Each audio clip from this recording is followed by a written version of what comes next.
seated. God bless you.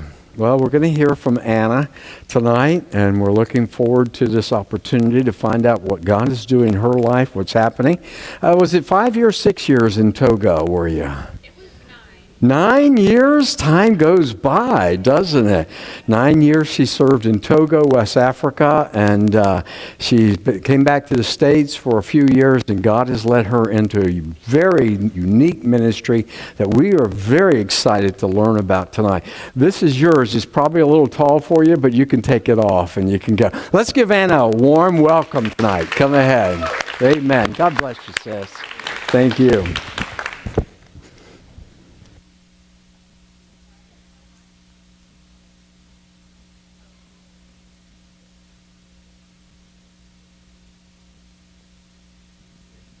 Okay, great.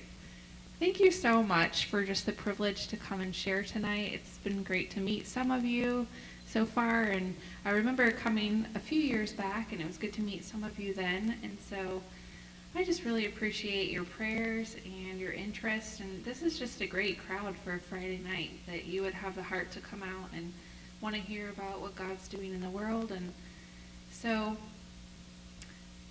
the first thing I want to do is kind of paint a broad picture of what I'm a part of, and then I'll hone in to what I'm specifically doing and share parts of my story with you. So I'm a part of ABWE, and specifically here in North America, that mission board their branch is called Every Ethne, and so the heart is to be on mission with the church to reach every ethne in North America through a disciple-making movement that multiplies leaders and disciples. So you can go ahead and move on to the next slide. And I think we've all noticed over time that our country is becoming a lot more and more of a post-Christian society. I noticed the difference from being overseas and then coming back. I feel like Orlando has changed a lot. And part of that is that God is bringing the nations to us. And yes, we still need people to go all over, but what an exciting opportunity that we can reach so many different groups of lostness right here in our own backyard, to cross cultures without crossing borders. And the number up there is 480. The reason that I want you to remember that number is that there are 480 plus people groups here in North America. Some of them are right here in our own backyard. We have a plethora of ethnicities that God is bringing to us. We have other groups of lostness outside of just people coming here from other countries. And so it's a very exciting time in history for North America. You can go ahead and move on to the next slide. As we think about lostness in North America, I wanted to just encourage you tonight in thinking about the lostness right here in Orlando. So I wanted to read a few statistics. These come from a Barna report that came out in 2018, specifically pertaining to Orlando, Melbourne, and the Daytona area. So it's very Orlando, Central Florida specific stats. Orlando has become the most post-Christian city in the Southeast. 94% at one point here in Central Florida were churched in their lifetime, but only 49% today. Of the 51% of the unchurched people in this city, 84.3% of them used to be churched. So that's 684,000 people that used to be churched. In Central Florida, only 30% are actively churched, in the broadest sense of the word church. Only 18% of those are actively churched in Protestant churches, in the broadest sense of the word. Only 6% are actively churched in evangelical Protestant churches. The mainline church is dying among young people. Non-Christian population is exploding among young people. We, here in Metro Orlando, are the 6th fastest de-churching city in America. And we are the 6th worst in the Southeast for never churched cities. I hope that in sharing that, it can encourage you about the lostness right here as you're taking this next few days to really ask God to share with you, share with all of us a little bit of his eyes and his heart, how crucial it is that we see his heart for really far away parts of the world, but also see it for right here. I'm really excited, as a side note, for you to hear from the Warrens on Sunday, because I've been to the mission field that they are going to, and I know their teammates, and it's really exciting to hear about that. So I don't mean to just say that we only have lostness here. I'm very excited about what God is doing in all different parts of the world. But you can go on to the next slide. This quote is something that I've really thought about over the past few months. Gone are the days when we should think only about sending missionaries over there.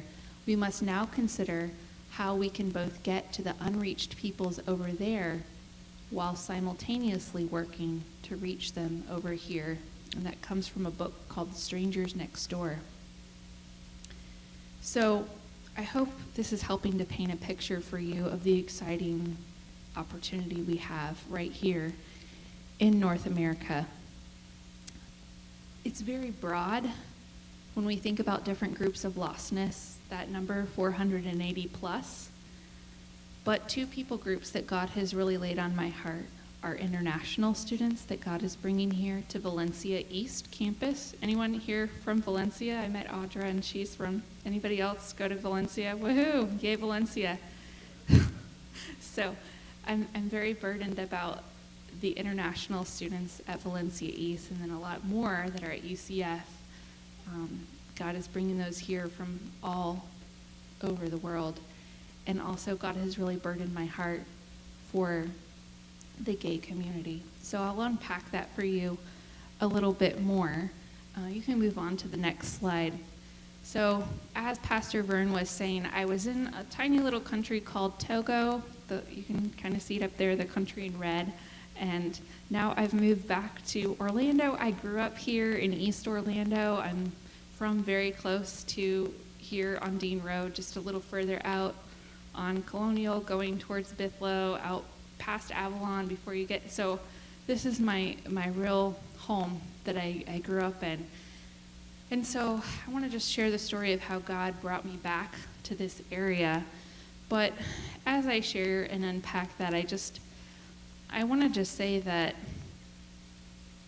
I'm in awe of the cross and that God would want to use any of us. There's no distinction that there's people in ministry or missionaries and then people who are working jobs here in Orlando every day. It's all the same, and our only boast is in the cross. It's all a grace undeserved, that the truth has been revealed to us, that we are able to understand the gospel.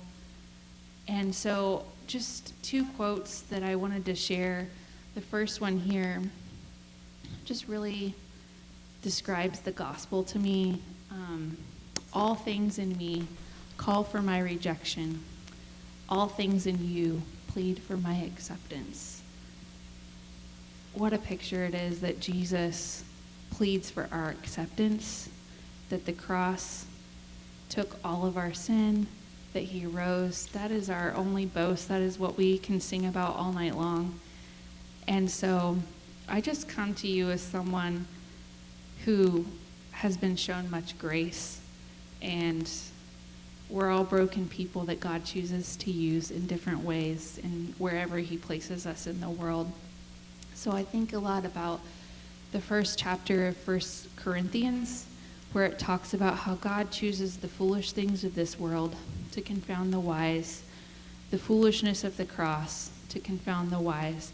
The message that we have is Jesus Christ and him crucified, and that doesn't make sense. It's a stumbling block to the world. They don't understand with man's wisdom, but it's the power of God to salvation that saves. And so I'm just really grateful for that, and probably grateful for that in deeper ways these past few years than I would have really comprehended of God's grace in the previous years. So another quote that I wanted to share is, when God uses our stories to heal others, they don't have to be finished. They don't have to be wrapped up into a neat and tidy bow with all the answers before God can use them. He can redeem our stories while they're tattered and we're still in the brokenness. So I want to share what God has done. A few years ago, I was in Togo. You can go on to the next slide. And I was a part of a thriving hospital ministry in northern Togo in a Muslim region. The country of Togo is not a Muslim country, but there's pockets of the country that are very Muslim, and Islam is continuing to grow. When we started that ministry, we were praying that God would send us more laborers, not just missionaries to come over, but Togolese brothers and sisters from other parts of Togo that are more Christianized, so to speak, that God would put a burden on their hearts to come to the north. I share that because I want to just kind of draw a parallel and help us to see where God has placed us within the framework of a little that I want to share about Togo. The area where we were living, well, where my team still lives, was an area of the country that was not liked by a lot of other people groups. When you think of in the Bible where it says, "Can anything good come out of Nazareth?" It's kind of that parallel. A people group dominating that area that was not liked by a lot of other people groups for different political reasons. They had been neglected, a lot of poverty there. And though it was kind of a mixture of about 10 different people groups that lived in that area, most all of them Muslim background people groups that had not heard the gospel. A lot of Christians in the southern part of the country where it is more Christianized, where there's more established churches, had never really thought about reaching the Muslims in the north. And even having Muslim neighbors that were right there around them, it was just a totally different culture. So there was a little bit of an indifference towards that, or maybe a gentler word would be to say kind of an unawareness of what it would look like to reach these Muslim neighbors in the north. But I was thinking today about different brothers and sisters that God burdened to move north. And they left everything that they had in the south in their comfortable Christian culture, and they moved into neighborhoods of people groups that were totally different than them, different languages, even though it was their same country, different foods, different customs, and they were willing to live among those people. And they didn't get it all right, but over time I've just seen how God blessed that, how God has used that, and just the joy of seeing churches started in the northern region of the country, and how God is burdening the hearts of believers there that hadn't seen the lostness right in front of them beforehand. I can move on to the next slide. This is specifically a picture of a Fulani village. Now, what I described to you a minute ago was kind of a broad picture of the Muslim culture in the north, but specifically there's one people group that no one likes, whether they're Muslim, whether they're Christian, whatever background. This people group is just historically not liked because they're different, they're nomads, they're misunderstood a lot. And so even within the Christian world, there's a lot of fear and a lot of misconceptions, a lot of just seeing the behavior that would cause anger and frustration and not seeing beneath that to the heart and not seeing beneath that to the individual, kind of a broad labeling a whole people group and not getting to know the individual.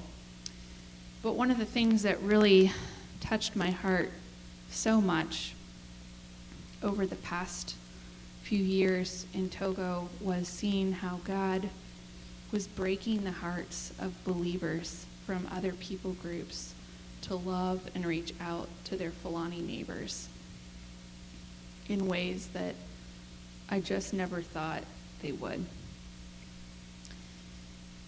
Well, the ministry in Togo was really getting to a place of thriving.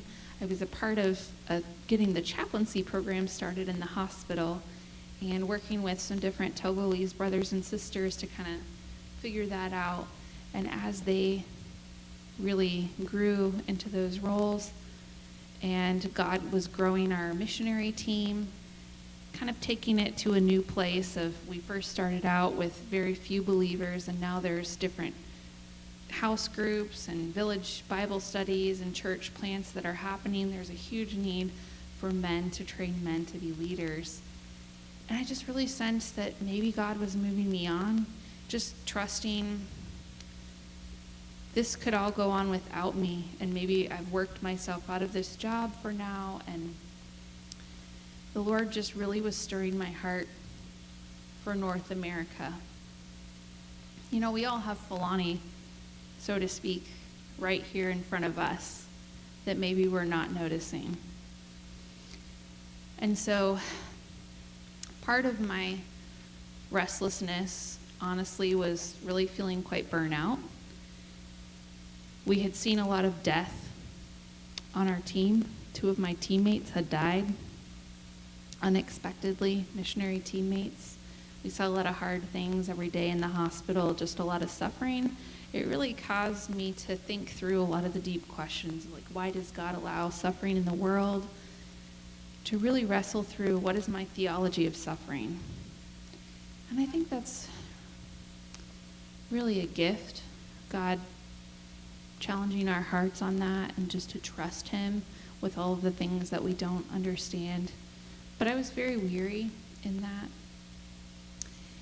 And I remember sitting on the beach in Togo and talking to a friend and just saying, you know, I just miss the closeness with the Lord. I miss my faith just having to be so stretched and challenged. And I think, you know, sometimes we can all just get so caught up in the busyness and even making ministry an idol. And in the do, miss the joy of just sitting at Jesus' feet and enjoying him, learning from him, and letting everything we do flow out of that place. So I didn't really know what it would look like to come back. It was technically coming back for a furlough, to just be in the States for a while, but I was sensing that God was saying this was going to be for a longer time. And I really felt burdened for Orlando. I really felt burdened for the gay community, and I felt burdened for international students at Valencia East. And so I came back not really knowing what it might look like, but in those first few months that I returned,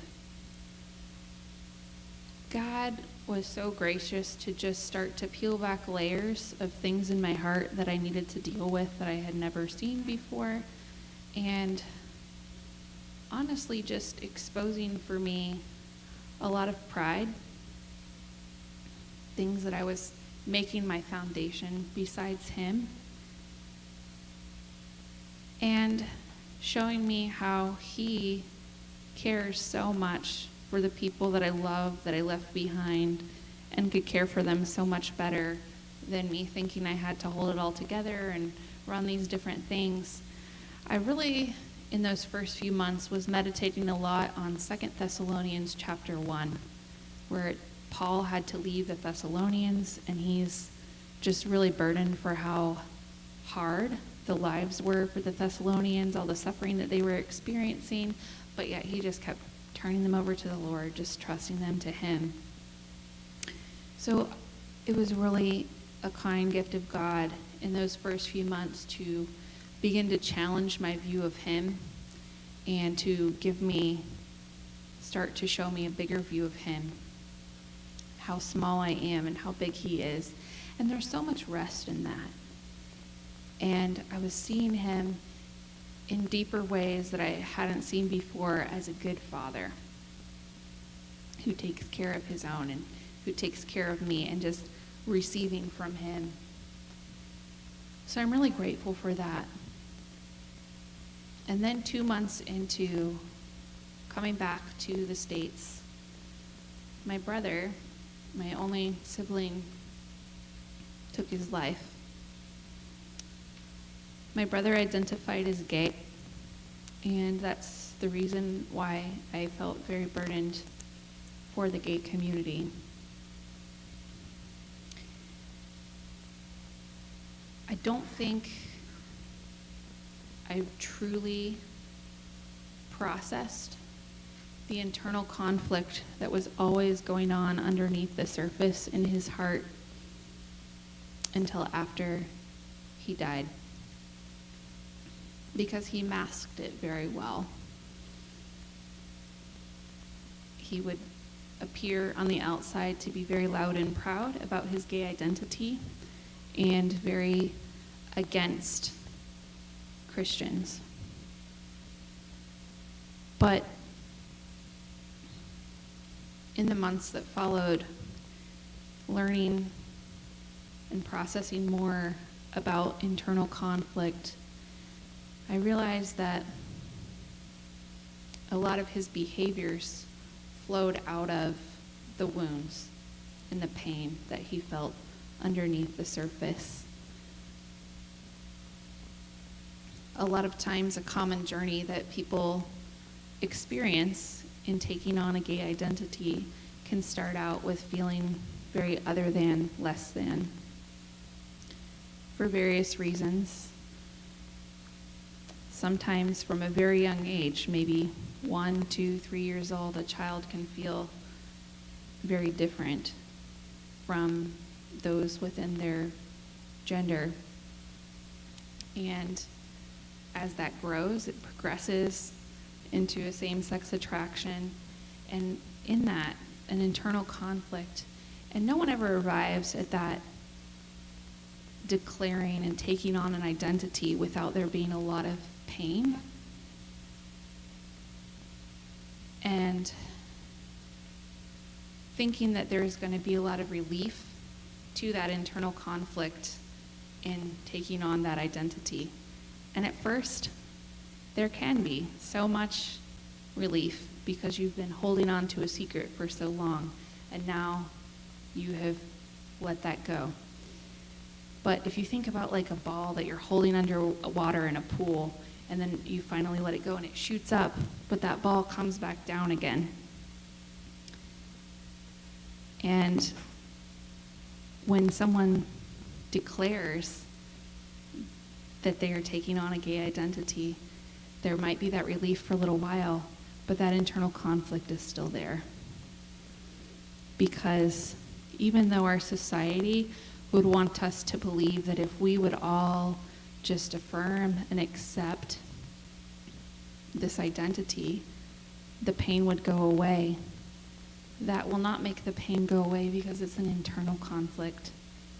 Our God is holy, our God is perfect in his creation and his created design for living out our gender identity for his glory. And so I think about Jeremiah, where the prophet said, where God told the prophet to say, to the false prophets in that day that were saying, oh, it's okay about idolatry and all this stuff. And God told Jeremiah to say, you've healed the hurt of the daughter of my people lightly, saying peace, peace, when there is no peace. You can go on to the next slide. Just while I continue to tell, this is just signifying that my world was kind of turned upside down.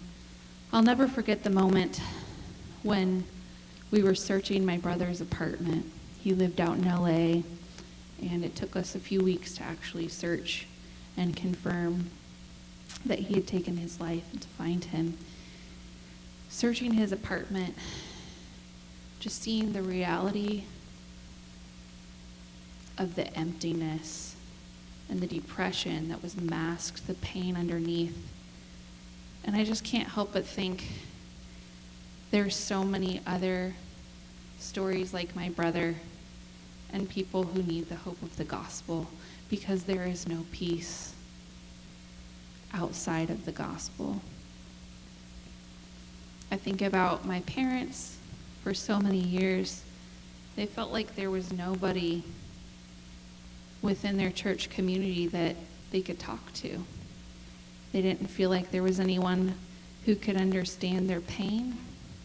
And I know that there's a lot of family members out there who are suffering in silence because they don't know who they can talk to. So,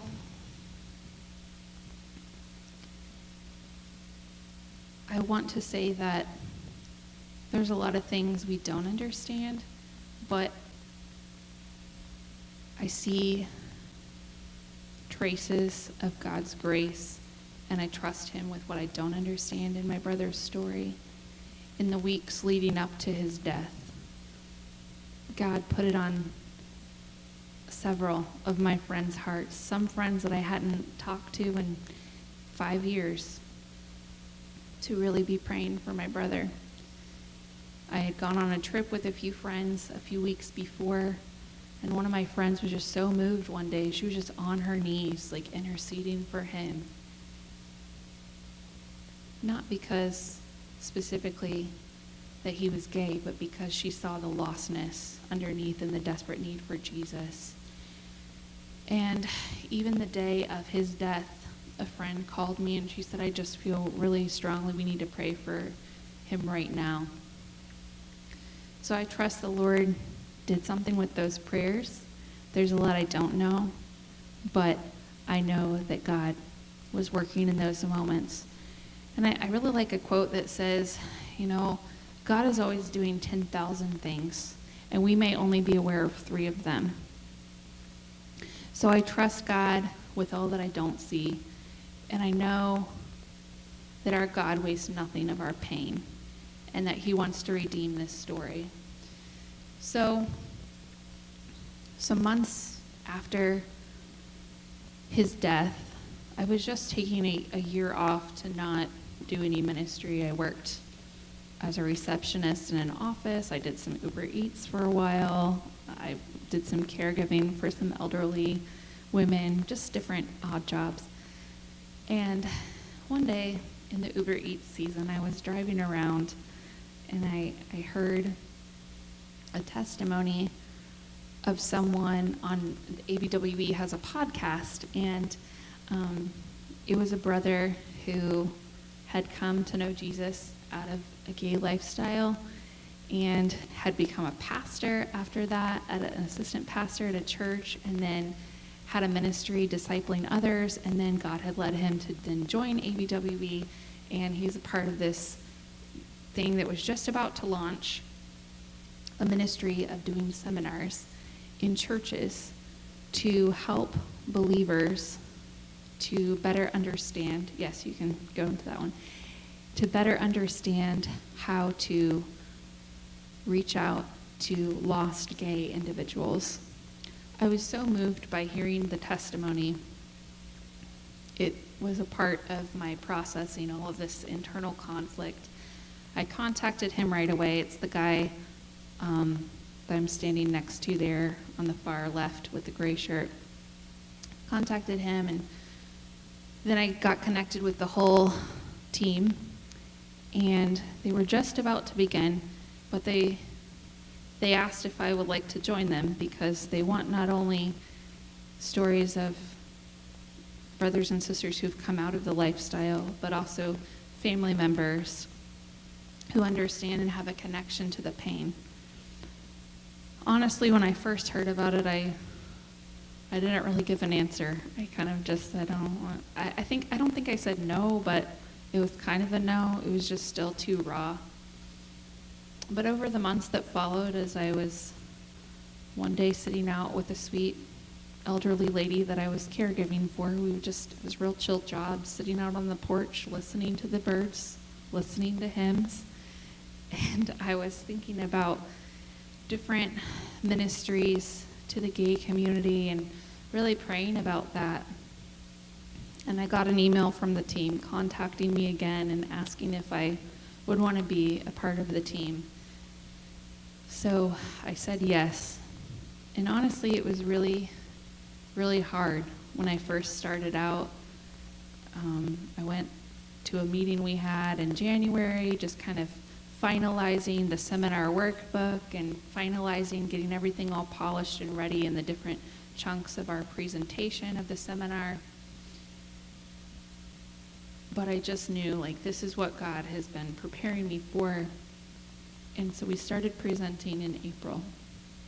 We've gone to different parts of the U.S., and it's just been such a healing and redemptive gift that leaves me in awe of God's grace to see that he can use our 4 stories that are broken, but he's redeeming them, and he's using them to help other families, other friends, other neighbors, and co-workers, that God would break their hearts and equip them to know how to reach out and build grace and truth relationships with lost people in their lives who happen to identify as gay.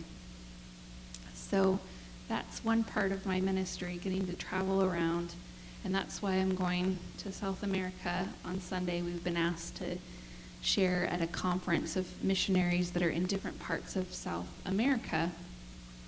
It's a pretty growing issue. There's only 3 countries in South America now that have not legalized gay marriage, and the church just doesn't know what to do as things are rapidly changing in the culture there. And so we're going to do the seminar in English, but to predominantly a group of expat missionaries, but then they can take it back and teach it in their various countries to different churches there. So I'm really grateful for the opportunity to travel and do these seminars part-time, but here locally, the other thing is international students. My mom was a teacher at Valencia East for many years. She just retired this past year, so she still subs. She's on the campus sometimes. But over the years of hearing about her math classes, I was always just so amazed as she would tell me about these international students that she would have in her classes. And she would have students from really all over the world, but a lot of closed countries that I won't specifically say, but places that you would not be able to get on a plane today and go to as a missionary. Parts of the Middle East, parts of East Asia, parts of North Africa, and beyond. Not all countries are closed countries that are coming to the campus, but a lot. She even has had some Fulani students along the way. And so I would hear about these students and I would think, who's reaching them with the gospel? This is such an opportunity. They're only here for a short time, and then they're going to go back to their countries and be leaders. In some cases, the governments of countries are paying for their education to come here, knowing that they will be like the cream of the crop that go back and influence their countries. Over 75% of international students who come to the U.S. never set foot in an American home and don't make American friends. I know what it feels like to be a foreigner here, because after being overseas for a really long time, I felt really like a fish out of water coming back to the States. It was really hard to adapt to life here. It all felt new and strange. Orlando has changed a lot over the years, and it was all a little bit daunting. So I can relate on some level, in a small way, to what it feels like to come here from another country and not feel like you fit in. So when I was getting ready to come back to the States, in the months leading up to that, I was just doing some research, and a long story, but God had led me to a new church, and in that, I was asking the staff, do you guys know of any solid ministries, trustworthy, that are going on with reaching international students here in Orlando? And they were like, oh yeah, the guy who actually heads that up goes here to church. And so I got connected with them. And so it's actually not with ABWE, but ABWE has agreed that I can partner and do this under them. So it's a ministry called Bridges International, and it's kind of a part of Crew. And so they were at UCF, a very strong, thriving ministry already going at UCF, but they really were having a heart and a prayer to want to expand to Valencia East, and praying that God would raise up people to do that. One of my friends that was on that team at UCF felt very burdened to go ahead and start at Valencia East. And so this was right around the time when I first returned to the States. And so I was able to just start volunteering with that. We've been 4 semesters now at Valencia East, but this is my first semester to be able to really be all in on that. So when I'm not traveling, I'm here on the campus or meeting with students, different things. You can pray because we're in a grassroots stage at Valencia. We had some different students that we had gotten to know over past semesters, but as you know, most students are there for 2 years and then they move on to UCF. And so we're kind of starting over again with meeting new students again. God has raised up several men to help us as well, because my friend and I, we feel very comfortable reaching the female students, but not really doing Bible studies or things with the guys. But God has given us several men to take that on with reaching the guys, and they can be on campus at least 1 day a week. So we're really excited for what God is doing at Valencia, and it's just really amazing to hear students who literally have never heard about Jesus, who are seeing Christians for the first time. We took a bunch of them to Cracker Barrel a few weeks ago. It was a long day. We actually went to St. Augustine first, and it was just a really fun trip. The idea was to do a road trip so that you have a few hours in the car to really bond and create conversations, and so that went well. And then the American experience of Cracker Barrel. So we took them there, and while everything was just a brand new, like, wow, this is American, explaining how to order chicken dumplings and what that is, all this fun stuff. And then we prayed for the food, and one girl from Central Asia looked over and she said, oh, that was my first prayer. Are you religious? What are you? And it was her first time to really think about how Christians prayed, how we talk to God, just a totally foreign concept. Had a conversation with a girl a few weeks ago who came here in high school, but she had not been exposed to Christianity before that, has had a little exposure now, but just totally foreign, not something that she grew up hearing. Have had a lot of West African students that we've been connecting with over the past few months. So just really appreciate your prayers for the connections that God will give us. Our desire is to start a Bible study with girls on the campus in the next few weeks. So we hope that God will continue to send us students to connect with, and that we will be able to share the gospel and really get to disciple students in this year. But the strategic thing is that if you can start to build relationships with students while they're at Valencia East before they move on to UCF, that's that much more time to really invest in their lives and disciple them before they leave. So at the back on the table, I have 2 different sheets of paper. The first one is just a sign up if you would like to get email updates or be on my Facebook group. I try to post in that often. I just really need a lot of people praying. We feel a lot of spiritual warfare every time we do a seminar. Just feel really attacked beforehand. There's all kinds of crazy things that happen when we're in the midst of doing them. Afterwards, and just feel we just really need a lot of prayer for those seminars, and I'm really just wanting to raise up more and more people to pray with that. And also just really need people praying for these students, because we know that any work of God anywhere begins with prayer. And if we want to see a movement of God among international students at Valencia East, there has to be a foundation laid in prayer.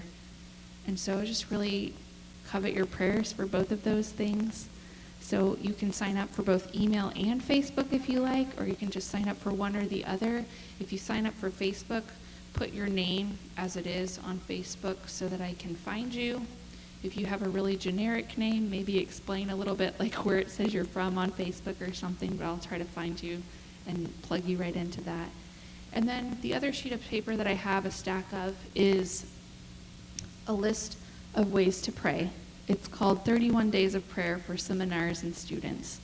And, I know life is busy. I don't really necessarily expect you to pray for 31 days about these things, but if you want to take one and it can just encourage you, there's different passages of Scripture to kind of direct and use that in praying.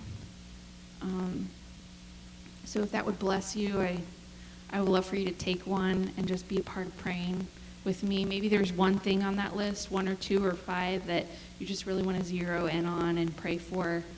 I would love that. So in closing, I just want to share this quote.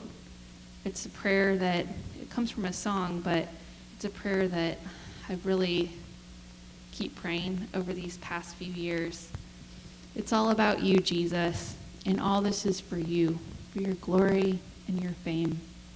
It's not about me, as if you should do things my way. You alone are God, and I surrender to your ways. And I just want to leave you with that to encourage you, because no matter where God places us in the world, it's not about us. It's about his glory and his fame. And there's joy and peace and surrender, and in that closeness with him that